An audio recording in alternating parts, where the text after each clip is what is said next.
Selamat datang kembali di sesi pendalaman kita. Kali ini nih, kita mau lihat sumber yang Anda bagikan ya. Kita masuk ke bab 16 dari The Laws of Human Nature. Judulnya, lumayan ngena nih. Melihat permusuhan di balik fasad yang ramah. Tentang hukum agresi. Jadi tujuan kita sekarang, kita coba bongkar bareng-bareng gimana sih cara ngebaca tanda-tanda agresi. Yang kelihatan jelas sama yang rapi banget di balik senyum sopan itu. Dan juga ini penting, gimana kita bisa ngelola energi agresif yang ternyata ada juga loh di diri kita sendiri. Yuk, kita mulai bedah. Oke, langsung aja deh ya. Gagasan utamanya kan gini, orang itu seringnya pasang tampang ramah, sopan, beradab gitu kan. Tapi sebenarnya di balik itu semua ada tumpukan frustrasi, ada dorongan buat pengen ngendalin situasi atau orang lain. Kita sering kecolongan ya, tahu-tahu ada aja tindakan manipulatif yang bikin kaget. Sumber Anda bilang, kita sering kali lengah. Nggak nyangka ada perilaku kayak gitu. Iya, betul sekali. Dan ini tuh bagian dasar sifat manusia yang sering kita sanggal gitu. Uniknya, kita gampang banget nunjuk agresi di orang lain, tapi susah ngakuin kalau potensi itu ada di diri sendiri. Nah, kesadaran ini, kata sumbernya, penting banget. Kunci pertama lah. Ada agresi yang jelas banget, contohnya kayak John D. Rockefeller gitu kan, yang ada di materi Anda. Gimana dia, sistematis banget nyingkirin pesaingnya. Pakai rumor, misalnya soal South Improvement Company itu, terus nadanya agak ngancem dikit buat ngambil alih kilang minyak. Ini nunjukin pola agresor yang klasik banget. Makin banyak kuasa, malah makin ngerasa rentan. Terus itu micu agresi lagi. Oh, jadi muter gitu aja ya? Kayak lingkaran setan gitu? Betul. Mereka kayak kejebak di siklus itu dan jarang banget bisa berubah. Itu kan yang kelihatan jelas ya, yang belak-belakan. Tapi yang kayaknya lebih sering kita temuin dan lebih tricky buat dideteksi, itu yang agresi pasif bukan? Yang kelihatannya manis banget tapi nusuk dari belakang gitu. Nah, itu dia. Agresi pasif ini mainnya lebih halus, lebih licik. Dia manfaatin kecenderungan kita buat, males konfrontasi langsung. Di sumber Anda itu diurai beberapa strategi kunci mereka. Ini menarik nih buat diperhatiin. Pertama, ada si korban abadi. Orang tipe ini tuh kayaknya selalu apes gitu, selalu jadi korban keadaan. Padahal seringnya justru mereka sendiri yang narik masalah. Mereka itu haus perhatian, seneng banget cerita sedih. Beda loh sama korban beneran yang biasanya malah malu atau nggak mau cerita. Ah, iya. Tipe yang kalau cerita tuh bikin kita ikut capek ya, nguras energi. Nah, itu dia. Terus yang kedua, ada si penahan janji. Wah, ini jago banget ngasih janji. Janji bantuan, uang, kerjaan, macam-macam. Tapi pas ditagih, realisasinya sering nggak penuh. Selalu aja ada alasannya.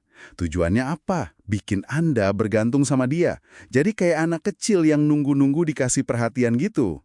Sumbernya nyaranin tuh, hati-hati sama orang yang di awal kelihatan terlalu baik. Mencurigakan ya kalau terlalu baik di awal. Oke. Terus? Terus yang ketiga, ini juga lihai banget, si pemutar balik fakta. Mereka ini ahli banget muter-muter cerita. Kalau Anda coba konfrontasi nih, dia bisa bikin Anda marah duluan, terus nguduh Anda yang agresif. Atau malah bikin Anda jadi ragu sama diri sendiri. Bener nggak ya tadi kejadiannya gitu? Sering juga mereka baik ke orang lain, biar targetnya ini terisolasi. Wah, gila ya. Ini kayak perang psikologis beneran. Terus gimana dong ngadepinnya? Tadi disebutin jangan kepancing emosi. Kedengerannya sih gampang ya, tapi pas kejadian kan panas juga bawaannya. Ada tips praktisnya nggak? Nah, Anda nyentuh poin penting banget. Justru itu senjatanya para agresor pasif ini. Mereka ngandelin ledakan emosi Anda. Takut, marah, rasa bersalah. Itu buat ngontrol. Jadi, senjata utama Anda, ya observasi. Tenang aja, amati dari jauh dikit. Coba kenali pola perilaku mereka dari waktu ke waktu. Perhatiin deh, biasanya ada kebutuhan obsesif buat ngontrol sesuatu. Jangan kasih mereka bahan bakar dengan reaksi emosional Anda. Kalau memang memungkinkan dan aman, ya tunjukin aja pola manipulasi mereka. Tapi dengan tenang ya. Atau pilihan paling aman, ya jaga jarak. Ketenangan itu kekuatan di sini. Tapi gimana sama diri kita sendiri? Tadi kan disinggung juga soal energi agresif dalam diri kita. Katanya perlu dijinakkan, bukan ditekan. Maksudnya gimana tuh? Iya, ini perspektif yang menarik ya. Energi agresif itu sebenarnya ada di kita semua.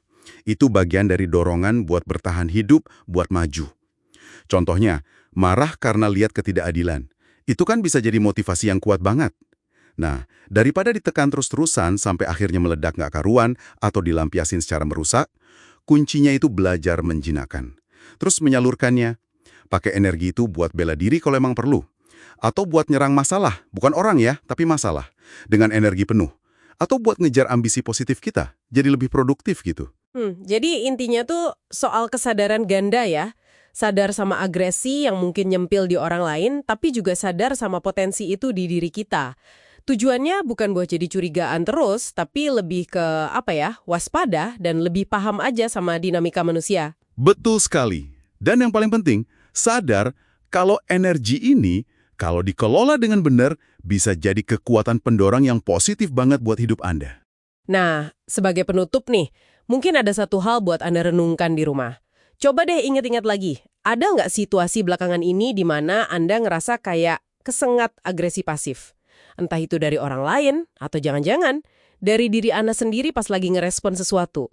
Nah, gimana pemahaman dari diskusi kita hari ini kira-kira bisa ngubah cara Anda ngeliat atau nanganin situasi kayak gitu nanti? Coba dipikirin ya. Sampai jumpa di sesi berikutnya.